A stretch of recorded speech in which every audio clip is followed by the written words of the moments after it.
Welcome to the Alpha podcast, where we hold fascinating conversations with people from the world of financial markets. In this series, we delve into the lives and stories of extraordinary guests whose experiences give us a fresh and powerful lens through which to understand the mental, emotional, psychological, and behavioural challenges people face when encountering risk and uncertainty in financial markets. Our guest today is David Tait, former head of FX and Proprietary Trading at Goldman Sachs, UBS and Credit Suisse, and CEO of the World Gold Council. Fear of losing money or losing a job or getting hoofed out because it didn't go up when I wanted it to go up is not something I'm going to find shameful, and nor should anybody else. It's the same thing. If your shame has gone to a certain extent, losing your job over because your position went wrong should be a shrug the shoulders moment. David Tait had a fearlessness as a trader, which made him one of the world's top traders. This edge helped establish him as one of the leading figures in trading in the financial markets. David's success led to him becoming global head of FX trading, then global head of proprietary trading at Goldman Sachs. He then went on to hold other major trading roles, including head of global macro trading at Credit Suisse and UBS, and he was an original partner at hedge fund Blue Crest Capital. David is now CEO of the World Gold Council and an independent member of the Bank of England's Market Standards Board. However, behind David's success was a tragic and heartbreaking upbringing, which he kept secret from the world for many years. David's incredible story was both fueled and marred by a terrible and dark past. His life story has now been made into a major motion picture, directed by one of the movie industry's leading filmmakers and boasting an all-star cast. The film is called Sulphur and White and went on release in the UK last week. In the first interview last week, David shared his story, warts and all. In this second interview with David, we are having a conversation which focuses more on trading, and in particular fear, ego, and other matters related to those two subjects, which are so key to every single trader and how they work with risk and financial markets. Before the interview, a quick thank you to our sponsor, the Society of Technical Analysts, the STA. The STA is one of the world's leading bodies in the field of technical analysis education. They deliver world-class diplomas, programs, and technical analysis courses. You can find out more about them and their services by visiting their website, sta-uk.org. Now, on with the podcast. In the current market environment, over the past 2 weeks, we have seen stock markets fall by around about 20, in some cases 30%, on the back of fears around the coronavirus. Now, fear is always prevalent in trading rooms and for traders, but it has reached extraordinary levels possibly we've never seen in the financial markets.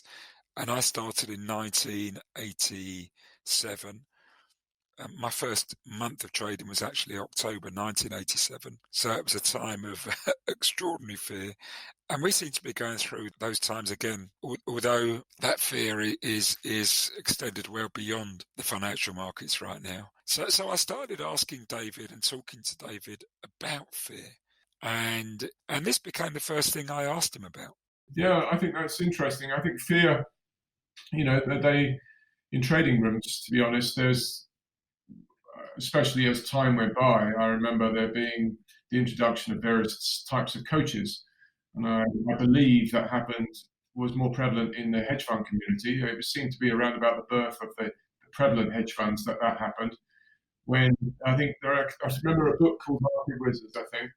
Yeah, there's a new one coming out later this year with myself and Peter have been interviewed for it together. Great, yeah. So, I think there's I remember reading all that stuff and, recognizing the observations within it that the really good guys that I noticed they had an ability to put fear aside and be completely analytical. And there used to be a guy who worked near Goldman Sachs. He won't mind, but it's a massive compliment to him. His name was Christian Hoare. And I always used to sit and watch him and marvel at his ability to be completely and utterly dispassionate. Now, whether inside he was in turmoil, I don't know. And my guess is he wasn't. He was just one of those gifted individuals that just was able to just do it. And the irony was that I think I was the guy who employed him, which was the thing. And he just, yeah, it was great, actually. I employed him into the dealing room, I believe, back in Goldman, very early Goldman days. And then he completely rocket ship past me, like I was standing still. And, I do remember thinking, I don't think our ages were that different at the time, but I still remember having a degree of pride about it, to be honest. But I did marvel at his ability. He was exceptional, and there were 2 or 3 other guys who had that ability. But not many appeared to be fear-free. And I don't think really it's a good thing. I think on balance, it'll catch you out and bring you down, unless you're very lucky. I do think these guys have a degree of reticence about overstepping the mark as opposed to fear. And whereas I see an awful lot of traders completely timid and scared of the numbers in front of them, or I used to see these traders. And I always thought that when assets under management or that concept was born, rather than I made 150 grand a day sort of approach to trading, I think those traders who were born into that environment of percentage returns were able to be divorced from the scale of what they were doing.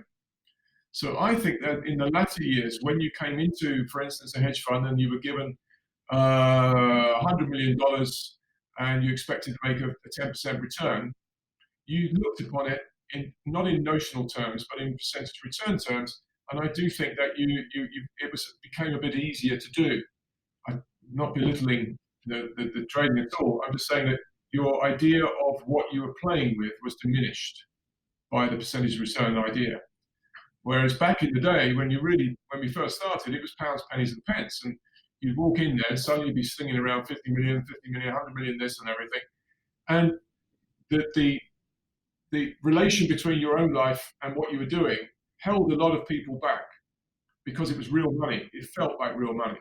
And only when it graduated to return on capital, and you were born at that point thinking return on capital and not pounds, pennies, pence, did you see the growth of the super trader? That's my feeling. Yeah. It's interesting you say that, because I've talked to a lot of traders about this in my coaching work of, even in banks where they've still got you've got to make X number per day, of trying to, if you put it in percentage terms, it's like a second derivative and it's not quite as threatening. That's exactly what I mean. You articulate it better. You're exactly right. It's less threatening. It's a percentage return.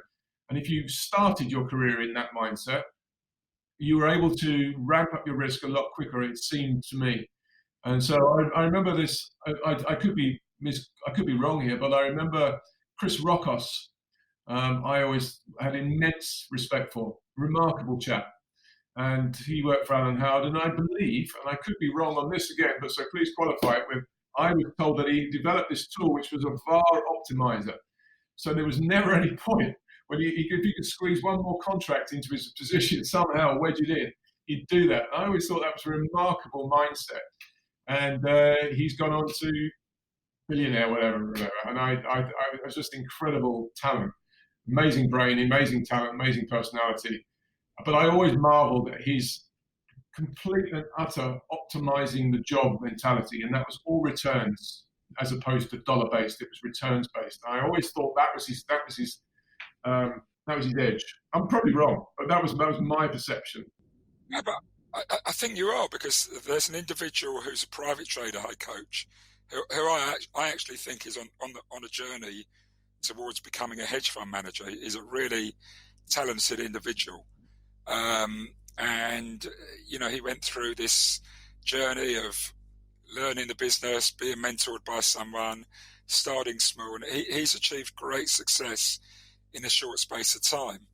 And he's been transitioning over the last couple of years from what was really a day trading approach to being more macro focused.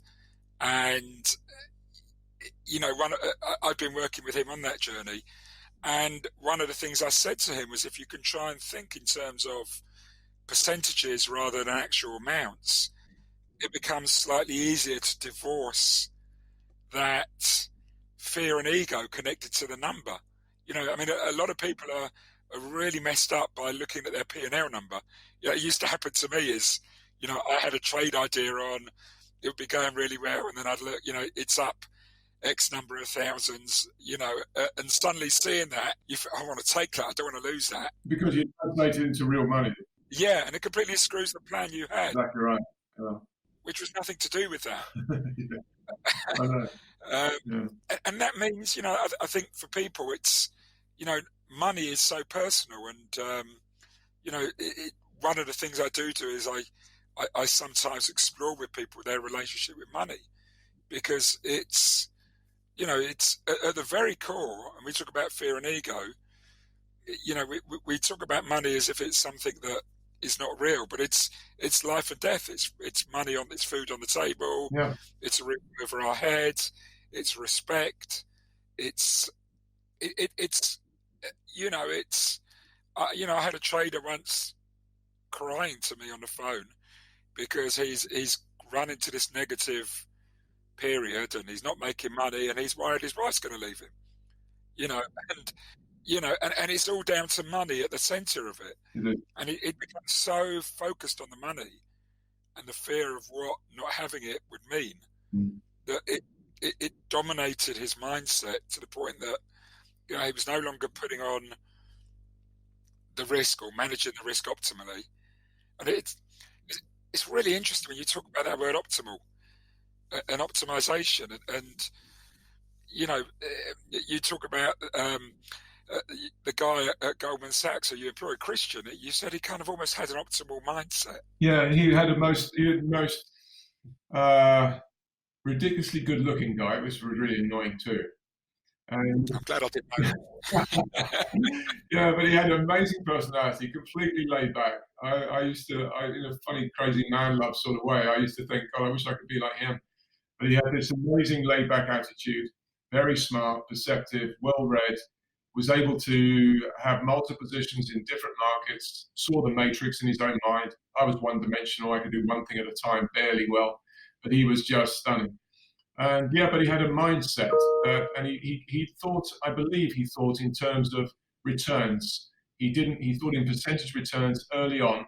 And I think I remember him mentioning it, but it went completely over my head at the time because I'm nothing but a glorified spot trader, to be honest, and returns are what? I could barely spell capital. But I do think that was his edge, and he had it from an early. His perspective was, it was largely born in his mind. I don't know if he read anything that triggered that, but I was incredibly impressed. I thought it was interesting that I noticed that even some of the risk officers and risk management within the investment bank was sometimes you'd see the person react to numbers as opposed to return on capital, the person in charge of risk, as in the whole bank. Because I would be allocated an amount of VAR for my entire division, right? And if you sow my VAR, let's take a number out of thin air, $50 VAR. So that would say, one in every 25 days, I can technically lose $50 million for the division as a sower. That's great. Yeah, you'd be allocated $50 million VAR. But if you had a $10 swing, the guy in charge of risk used to lose his potatoes and come charging them because he saw a number. And yet, as a percentage of the capital we technically had under management, if you reverse engineered it, we would have had a 1% movement day, which is nothing. But the risk guy saw it in dollar terms, and he couldn't help himself. It's interesting because I've seen some disasters because of that, thinking in terms of numbers, than thinking in terms of it's almost like you lose sight of the big picture. You lose sight of what's really, of what your end goal is, or what the end goal is, or the purpose. And I saw this most dramatically, not something that I experienced firsthand, but I had a trader came and joined me. My last trading job was American Express Bank, so it was a small bank, but it was it was a great place to work. We had a lot of great managers, great people around me. And I think that's something almost that's also important. A good environment is so vital to trading well. But we had a trader joined us who'd lost his job at another bank. It was a large a large German bank. I won't mention any names, but he'd had an issue where he was running a portfolio type approach to foreign exchange and rates, and he had a very large swing in his book when he was away on a 2-week holiday. When he was out of touch, he wasn't allowed to call into the office, and they couldn't contact him. And it was basically a $12 million swing. No, it was a $4 million swing, sorry. And it was all to do with revals of the curves, because he had so many different currencies in his books at different times. And because there was a lot of volatility in the market, it showed a sudden reval that didn't fix. It was going on crazy, and it was around 3, 4, 5 for about 3 days in a row. And the head of risk got really panicky and nervous, went up to the head of trading who, as you know in banks, they don't always know what the trading style or method or approach of the people under them. It's obviously they should do, but they don't know the nuances of it. And they asked the assistant for this trader to close down these positions. And the assistant went, well, it's not a real loss. I'm marking it in real time, not against these various curves. And actually, it's, at some point when it settles down, the volatility, this will just all fall back into line. And they weren't having it. They were both panicking because of the numbers, and they forced him to close it. And as you know, when you close these illiquid in large size, the whole market pulls back, and he ended up doing it and actually crystallizing a $12 million loss. Yeah. They must get to a point where it's a return on equity, return on capital, return on your investment, and just divorce the numbers from your brain. The risk control guys need to do that. Everyone needs to do that. But people are people, and people have tried over many years to reduce the human element to trading, because it's the weak link largely, unless you run into exceptional individuals, as I have throughout my career, those ones I've mentioned, who are better than that. But the average guy can be beaten by a machine because he's emotional. Yeah. And this is where I was coming back to the original idea of talking about fear, because fear moves the entire market. Every move is fear of loss. It's the aggregated fears of every single individual. I've spoken to people in the market who, have come from very fear-based environments. I've had people from the military who've served in Afghanistan who've literally been under fire contact me, and they said, I can't handle the fear of trading. And they said, my life was on the line, but it was a different sort of fear. It was a fear where if I got hit by a bullet, that was it. And I just had to face it, and I've been trained for that all my entire life as well. And but this fear in markets, it's a different sort of fear. And it's almost like an ego-based fear, a fear of validation, a fear of you're not good enough, a fear of failure, a fear of shame. And as you say, some people are able to park it. And I remember when I first started coaching about 10 years ago, and I hope he doesn't mind me saying it. He's a brilliant trader, day trader, private trader. He was one of our first guests, a guy called Adam Nash. And it's interesting because he used to work in my middle office when I worked in a Japanese bank in the 80s. Mm-hmm. And I didn't see him for about 20 years. And then I got put in touch with him after being told that no person didn't know that I knew him, and said, look, this guy would like to speak to you. And he said he's a very big trader, very big local in London, one of the top traders on the Euribor contracts. And it turned out it was him, and he was exactly the same guy this was one of the interesting things.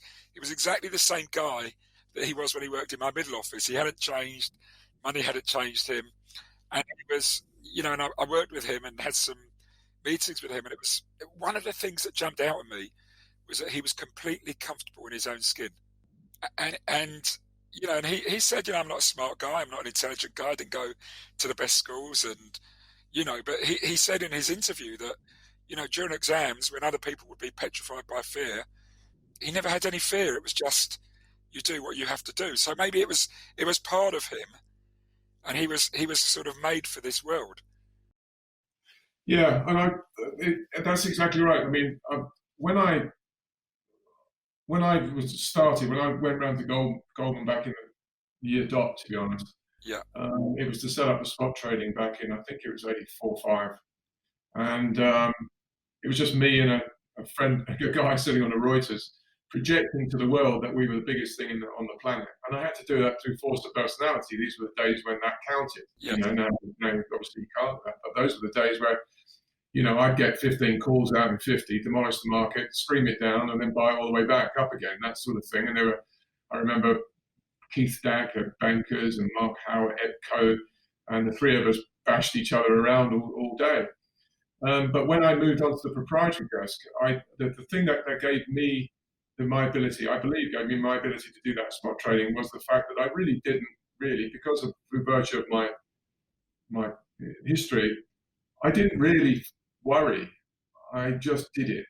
And because if they showed me the door, it would be ignominious exit, but at the same time, I was going to shrug and walk away. And I think that's how I coped with it. And when I moved into the proprietary operation, I didn't have, in all honesty, the intellectual capability that some of the others had in that arena. There were about 12 or 13 of us. They were rocket scientists compared to me. I was some dumbass, really, who wandered in and just could do yours and mine relatively well.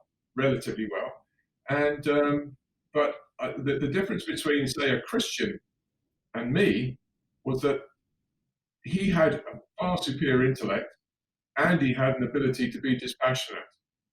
That's what made him a super trader. I was an okay spot trader because I had this ability to be dispassionate, but from a completely different angle. I certainly didn't have the intellect to be a Christian Hawk. It just didn't have it. There may be another thing here, okay? It may be personality. Now, I run, and I've run this with hundreds of traders, a particular type of personality tool, which assesses people's risk personality, their approach to risk. Mm-hmm. And one of the things that there's been a very clear observation that spot traders are a certain type of risk personality. They're often very intense. There's a lot of feel there. They're dealing with instant, sort of news in the market, and literally milliseconds to make a decision. And there's this ability almost to feel what's going to happen next before it happens. Instinct. I saw this really dramatically a couple of years ago when I was coaching a spot trader in a bank, and he was a really successful trader. And I said to him, this was about 3 years ago, I said, well, tell me your method, your approach. And he says, I arbitrage FX, spot FX. And I said, or at least I thought in my head, I said, no one's arbitraged spot FX since 95 when computers made it almost impossible for a human to do it that fast. And I said, can you tell me more about your process? Describe it, walk me through it. And he says, well, I sit there, I watch euro dollar, I watch dollar yen, I watch euro yen, I watch the three of them, and I hit two and I leave one open. And I'm like, and he's genuinely doing this, and I'm thinking, as I got to know him, he is feeling the market. So in a way, he can almost be quicker than the computer. It's an intuition that he's seeing all these things that he's watched for years and years, and he's got this experience. Yeah, it's interesting you say that, because one of the funny stories back in the day, I guess this must be, I'm thinking 85, 86, at the Peterborough Court Goldman Sachs room, I remember. And I was the spot trader. I remember screens were more or less, graphs were just being sort of invented. And in front of me was either a 5-minute, 10-minute, 2-minute graph, I cannot remember, updating lives. So, and I remember saying and getting some of these quant guys over, when I couldn't even spell quant, to come and sit next to me. And I said, I want you to be able to capture that 10-minute window. Yeah. and backtest it very, very quickly, because I believe in that 10-minute window, I know what's going to happen next because I've seen these patterns. So I'm far from it being AI, I called it pattern recognition system. Yep. Computing power back in the day was like ridiculous compared to where it is now. And so for them to backtest a 10-minute window, it had to run overnight, which of course was absolutely ludicrous. But the concept was there. The problem was, of course, that as that 10-minute moves forward one more minute, that window changes shape, and it's always changing. Yeah. So your brain has the ability to recognize changing shapes, or I found that was happening to me. So rather, the two things that were governing it were my perception of what market positioning were, i.e. the other 10 guys out there doing what I did, were they all long, were they all short, essentially. And essentially, the pattern kept repeating, even though I couldn't tell you how, I know, but it was, and I couldn't put my finger on it, but I'd know instinctively, on balance, 51-49, I guess, which way was going to go next. And I thought that was if we could have the computing power there, Goldman would walked away with it, because we would have, AI computers would already do that all day now, without thinking. But I remember it was an instinct thing. I felt it was instinct, but perhaps it was more pattern recognition, because it became graphical. But that's what I think it is. And I've, sort of my many conversations now with traders, I come across these exceptional individuals every now and then. One guy who's just phenomenal, again, a private trader, young guy, learn, again, under a mentor. And I think a lot of people forget the importance of mentors. Learn under a mentor, and and then kind of went out on his own and works in a trading room. And his colleagues said to me that his execution is a thing of beauty. They don't know how he does it. And as I've got to know him, there's something about him where he's got this pattern recognition ability. I won't mention any names, but then I later found he was dyslexic. All right. And he says he doesn't see the same. One thing that gave me a clue was when everyone reacts to a news headline scrolling up on Bloomberg, he doesn't necessarily see what's so important about that headline, but certain other headlines will grab his attention that don't grab anyone else's attention. But he sees patterns differently. And then I've got somebody else who's autistic, only mildly autistic, who's got a similar phenomenon going on. So it's almost like their map of the world is very slightly different to everyone else's. It is incredible. And, if I go back to this idea of personality, the opposite side to the personality that seem to thrive as spot traders are people who thrive at option trading, or people that thrive at running and warehousing. In other words, these are guys who they see the matrix and they trade the matrix. And and the two completely cannot do each other's job because their personalities don't suit. And I saw this most dramatically when I was coaching an FX option trader at a bank. And he'd been a spot trader for about, I think, 7-8 years then. And never really thrived on the spot desk, always struggled. And they moved him to the FX options desk, and they didn't really have any FX option traders around him. And he was trying to continue using the spot trading approach to being on the options desk. And I showed him this personality test and said, look, it's ironic that you've landed on the options desk because you are bang in the spot where option traders thrive, and maybe you should go across to your rate option, interest rate option guys, fixed income option guys, equity option guys, and see what they're doing and get a sense of how they do the job. And he did that, and he came back, and he absolutely thrived trading options because he changed his style now. Yeah. And I've even seen this again with I can't mention a name, but he's a guy I coached in a hedge fund who originally was at Goldman's, landed a job on their spot desk because they thought, this guy is the right personality for spot. And he wasn't the right personality. He was the right personality. He was in the segment of the personality curve where we see people who do relative value, who are excellent with that, which is a longer term, and they moved him from the spot desk after 2 years because he was a disaster. and he went onto the forward FX desk, and it absolutely flew. Right.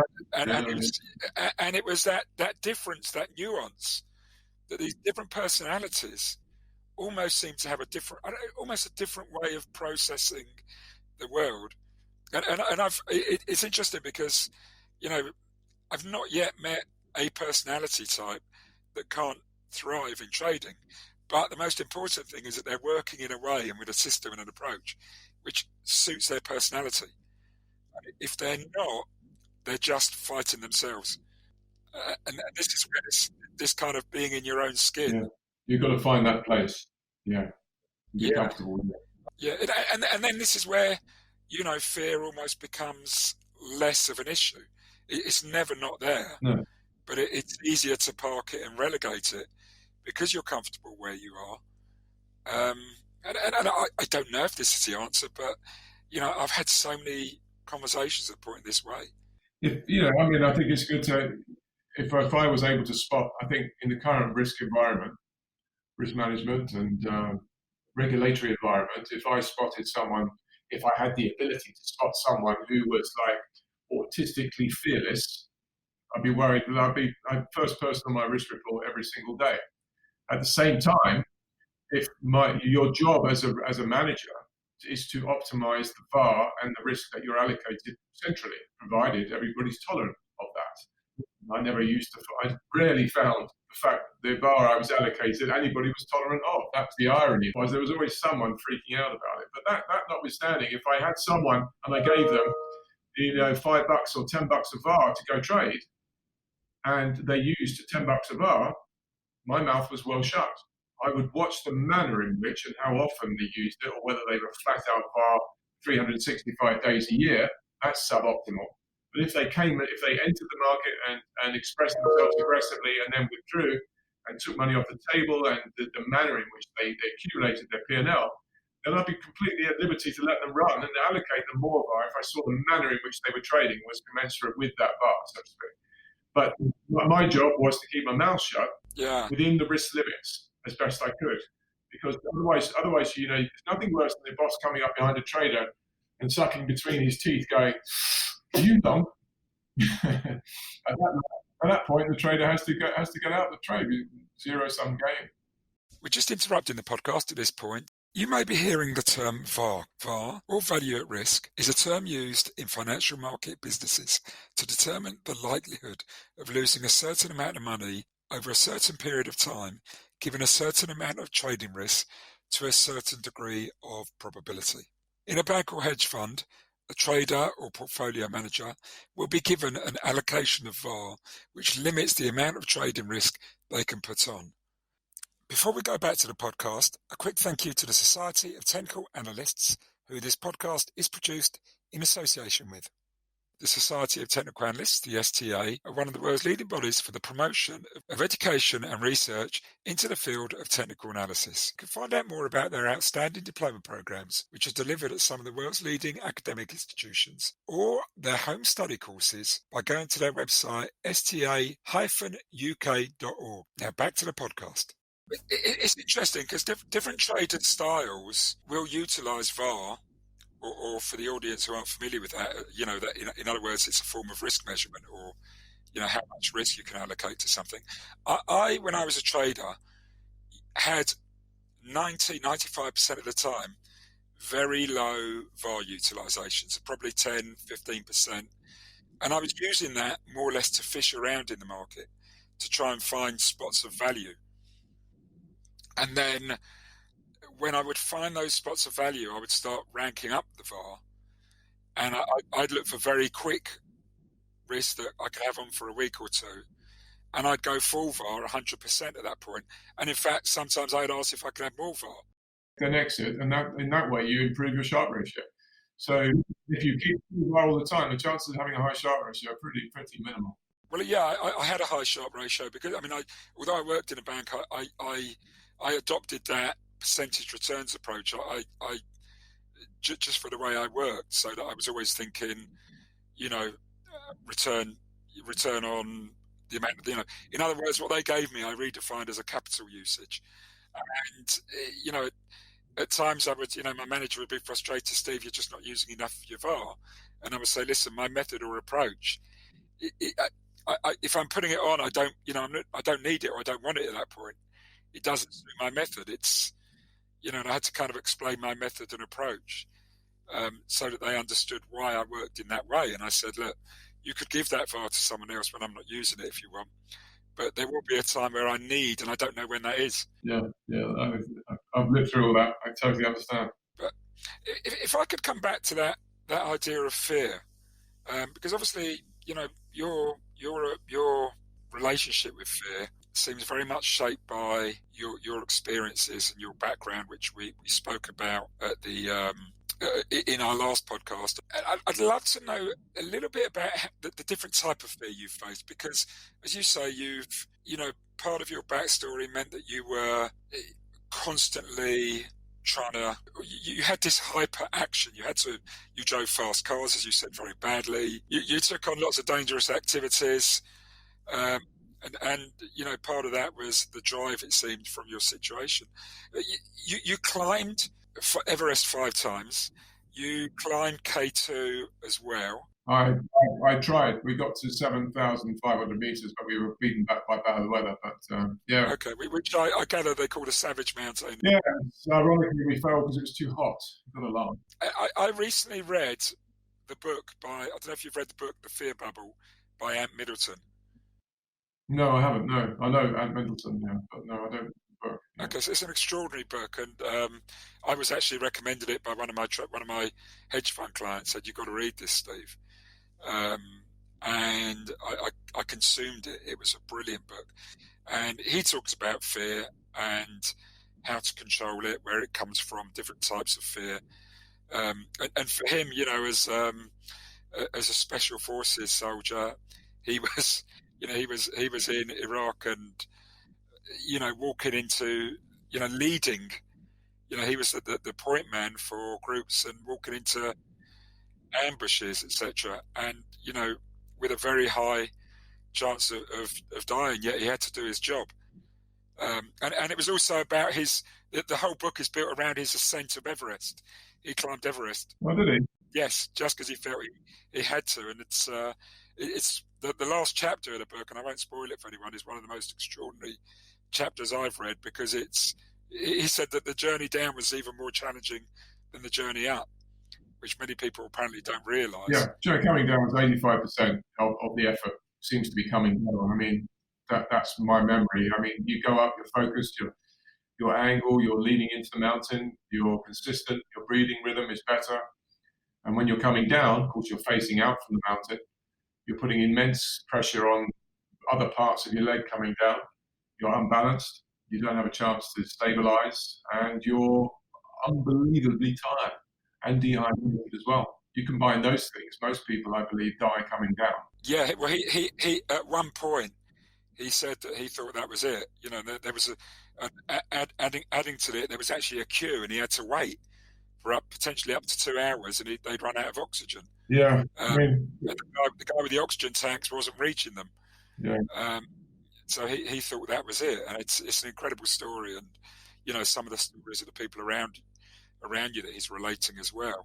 I had one particular incident which was in 2013, which was my probably worst moment on the mountain by far.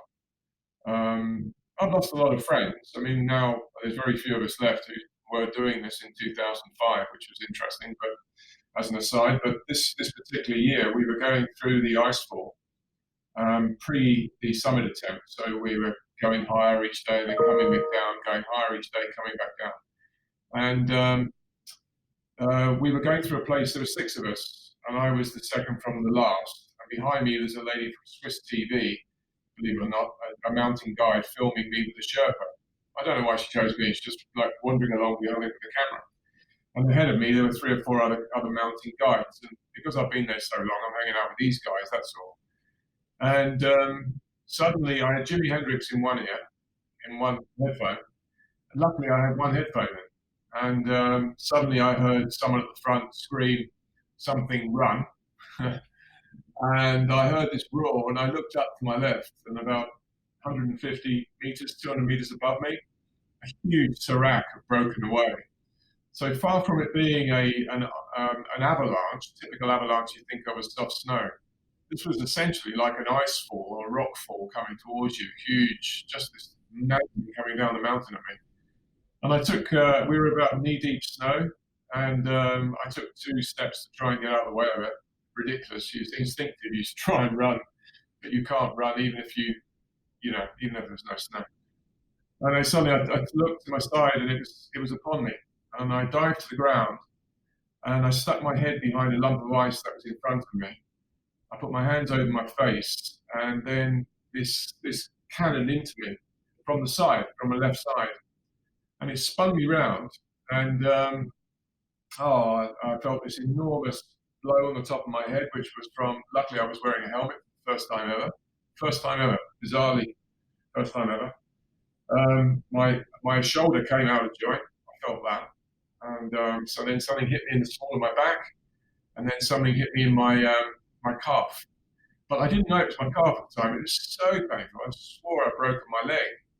And I'm underneath this snow and dust and covered up, and I'm thinking 3 things, right? One, I'm there that year carrying a flag from Her Majesty to the summit. I'm supposed to get up there first on the 60th year anniversary.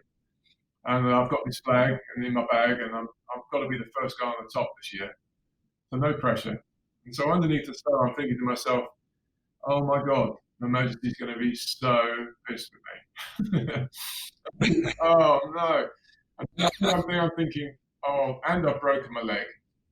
And then I'm thinking, oh my God, I really don't want to die this way. And it was in that moment, I mean, I've never been more scared in my life.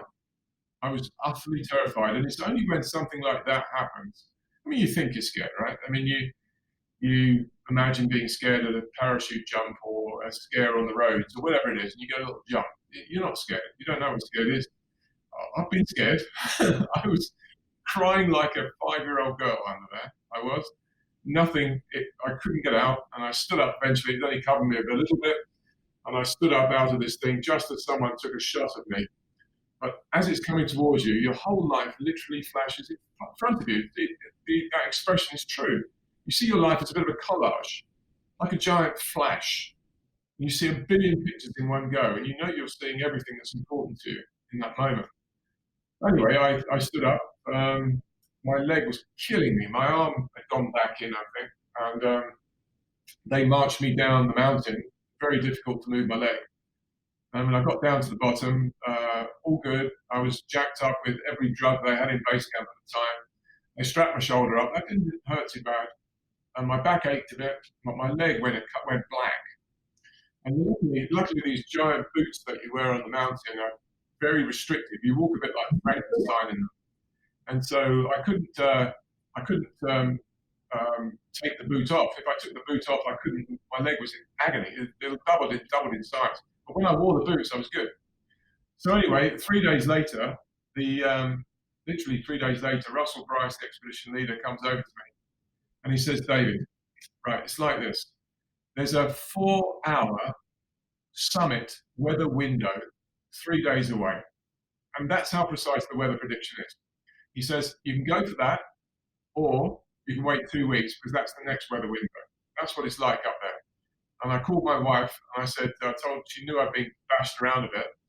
And I said, "What do you reckon?" And she said, "Go for it." So I'm utterly convinced my wife wants me dead at this point. There's no doubt about it. I'm a dead man, and I know what she's up to. So anyway, I've strapped myself up, and I go with my Sherpa, and we go to the summit in 3 days, not the normal 5. And that was the hardest physical thing I've ever done, was climb it in 3 days. And we got up there first that year in celebration of HRH's 60th anniversary onto the throne and all that. I waved the flag, came down, and got home. I had my leg looked at, shoulder re-put that together, and found out 5 years later, funnily enough, quite recently, watching the film being made, bizarrely, I stood upright for 2 months watching this film being made and developed this terrible back pain. When I had a scan, and the guy said to me, "So, when did you break your back?" It's not like it sounds. It sounds very dramatic, and it wasn't. I didn't even feel it, to be perfectly frank. But it's quite a good story to tell the kids because it freaks them out a bit. You talked about that feeling of fear in those seconds. Um, did you actually feel the fear, or was it panic? Right, you don't have time to panic. It was utter terror and a true belief I was about to die in those seconds.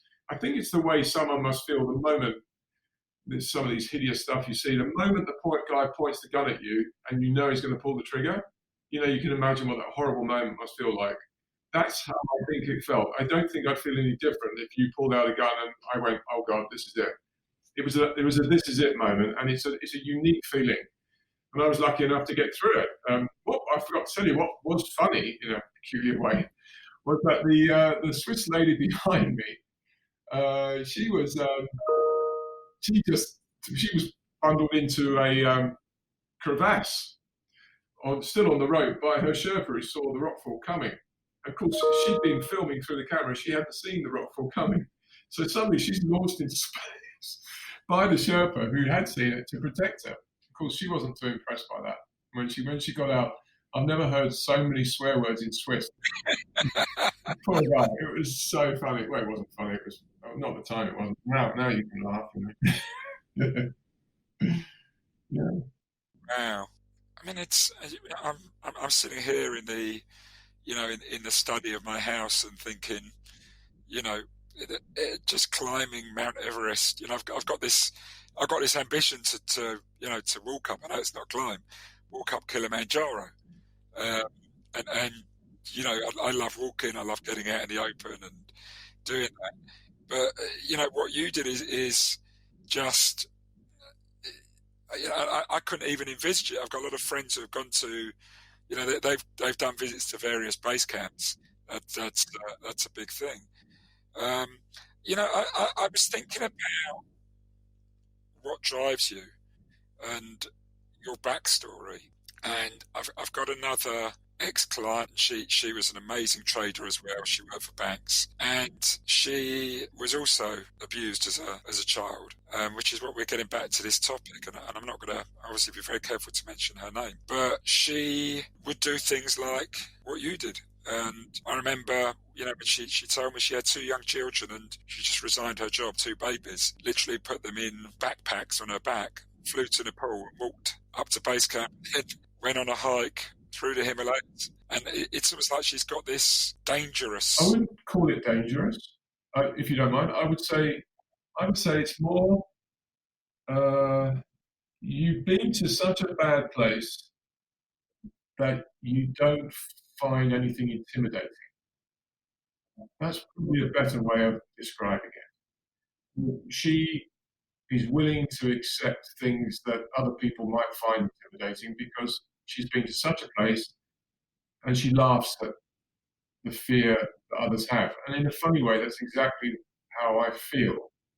As I may have described to you, I think last time we spoke, it amuses me, or did amuse me quite, to sit in board meetings or committee meetings worrying about VAR and not VAR, capital and all this sort of stuff, and RWA. All very important to keep the business functioning, but some people were living and dying it. And when it got super stressful at times, and it did, I would sort of just remind myself, if ever I needed to, about either somebody dying on Everest or some amazing story on Everest, that something I've got thousands of them, and remind myself that I've done that, and that's where I was in the middle of the night that particular day, and where that body was, we stepped over, and or return inadvertently to my backstory, my child's story, and it resets me in a strange way. It just makes me think, no problem with anything, because if this is, this is what she's doing, I think she's saying, well, this is nothing compared to where I've been. Maybe. So you're not going to freak me out. You're not going to scare me. You're not going to intimidate me because of where I've been. It was funny. I was telling someone a story the other day. There's this guy I interact with. Now it's my turn to be careful. Where he has this habit of leaning forward and pulling his glasses down and looking at me over the top of his glasses and saying, "Know this." Okay. As almost like a "you better do this, mate" attitude. And I look at him as he does this every time, and I think, you have no idea. you're not gonna freak me out. You can try all you like, but I just let him get on with it.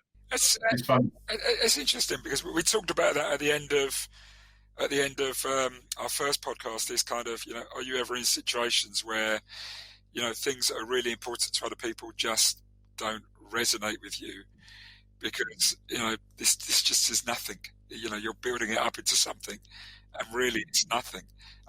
And also that if we go back to trading, that conversation that I mentioned that I'd had with Peter, where we've noticed this almost pattern for people who have suffered early life traumas, who seem to cope so much better with risk and financial markets, and almost that we find being in financial markets, and it is almost one long trauma. It's this constant being in this environment of constantly shifting sands, of uncertainty, the unknown, where disaster, financial disaster, can hit you at any second from the blue, out of the blue. And for a lot of people, we said we talk about ego and fear. For a lot of people, the fear of that becomes a threat to their ego, to who they are, to their sense of self, and almost that fear of failure, the shame of failing, becomes magnified for them at that moment and takes control of what they do. But if you don't have that, if your worldview shaped by your past is so different, based by trauma, you're very conscious that the world will never bend to your will, and it somehow makes it easier to exist within that. Yes, you don't. The point really is that you don't. You're not going to. Your boundaries are so much wider. Yeah. You've been to such an extreme place that these things become relatively trivial. Relatively. I don't mean to say they are. Yes. These are very important things, life-altering decisions, trading decisions, risk decisions, capital decisions, all these things. Yes, wonderful stuff.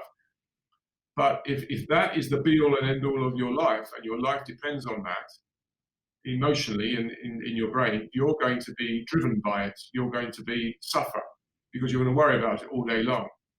What I suggest has happened to this lady, and maybe my background, I don't know, is that envelope I lived in has been stretched a whole long way, such that this now drops right down my worry list, because I've been to a place that was a whole lot worse than anything you're going to throw at me from an RWA perspective, as absurd as that sounds. And that's the point I'm trying to make. You see, there is no comparison. But of course, if you're lucky enough to have had a wonderful background, a wonderful childhood, and never experienced anything like trauma, like you mentioned, or even extreme events like climbing the mountains, for instance, and experience shock and horror and blood and guts, you're limited to what you know in that job. And I think that's largely why people suffer. One interesting thing was, I do believe that my superiors, who I spoke about last time, I've been blessed, frankly, recognize the advantage to others to live their life perhaps vicariously through my exploits when I was climbing, perhaps, because it's not everybody's street. And secondly, encourage a quorum of them to go out and do stuff. I remember one guy sailed around the British Isles, and I remember talking to him about that. Another guy did the cross-Atlantic row, and they all came not directly as from me, but in that era. And I think I was part of that triggering mechanism. And that inspires not just people directly, but indirectly, I think. And I think allows people to realize there is more than sweating over a bar number. Yeah. Yeah. That's basically where I'm getting to in my head. That's the best explanation I can come up with. Or what the FOMC are going to do. Yeah, I'm like, come on, give me a break. If you found out you're going to die in 2 days' time, the last thing you're going to be wondering about is the FOMC. I It's know. like, get over it. It's like, it's trivial. It's important, but it's trivial. Park it in a certain place, but don't let it dominate. If you let it dominate, it's going to hinder you, I believe. But if you do let it dominate, I think for a lot of people, the dominance is less about what it will really do to their positions, but what the hurt will be to their ego if they're wrong. Yeah. Yeah. And where the shame will be in losing money or failing. Well, that's interesting you mentioned the shame, you see, because that's exactly the same phenomenon. I'm not, on God, having decided to do what I did over the last 10 years, I still feel that deep down inside, but I don't let it dominate me anymore. And so the fear of losing money or losing a job or getting hoofed out because it didn't go up when I wanted it to go up, sort of thing, is not something I'm going to find shameful, and nor should anybody else. If your shame is at another, it's the same thing. If your shame has gone to a certain extent, losing your job over because your position went wrong should be a shrug the shoulders moment. It's like, well, that's what you employ me to do, and it went wrong. So what? All right, let's move on. But if you haven't been there, if you haven't done that, then I understand why it's all encompassing, why it does dominate. So I would encourage people to try and really expand horizons around your role in the job. I would say push yourself in some other way, such that when you come back and look at it, it looks altogether just that little bit more trivial than it did before. And I think that would be to many people's advantage to realize that you're not a long time on this earth, and you might as well, whilst tearing the arse out of it, have fun too, because a long time dead, as my mother used to say. Well, my mother-in-law used to say the same thing, and she lived her life. She lived her life very much like that. You're a long time dead, so always try and make the most of every moment, every relationship, having people around you. Listen, this has been an amazing conversation yet again. I'm very conscious that there's a core theme today, which is really to try and again bring attention to the cause that you're passionate about and that you're a tireless campaigner for, and to try and spread the message that needs to be spread in so many ways. So maybe you can just give us a quick reminder before we finish this of the movie that's coming out, the cause that you're fighting for, and how people can donate to that or contribute in some way. Well, as a reminder, if people didn't hear before, there's a movie called Sulphur and White. It's a movie directed by Julian Jarrell. It stars Anna Friel, Dougray Scott, Mark Stanley and Emily Beecham, Alistair Petrie and Rosalie Craig, to some of the top 6 names in the film. And it's a depiction of my life in large parts, my adult life during a certain period, and in particular my childhood at a certain age. And it is attempting to demonstrate 3 things. Firstly, let me say I arrived here by large part by accident. I tried to write a book that failed miserably. But someone else has made this into a film, and I'm now fully behind it to try and do the following things. Educate runs through all 3 things. 1, educate children, educate people as to what sexual abuse is. There's many people out there who do not understand that, and I know that's incredible to believe, but I know it firsthand. The second thing is to demonstrate the collateral damage that someone like me, in my situation, and there are many of us, are capable of. Hopefully mine are in the past, but they rear their head occasionally. And I believe that to be the untold story. You haven't seen that on screen before. And the last thing is that for me, there was redemption. Don't go jump. I had this amazing woman who's the epitome of the film's catchphrase, which is love is an act of endless forgiveness, because she's the word walking personification of that. But for children nowadays, there is the NSPCC and Childline. The 2 things that I didn't have, and would have saved everybody, not just me, point being, everybody, an awful lot of misery if they had been around then. So the idea is Go see the film if you can, support it in any way you can, tweet about it, shout about it.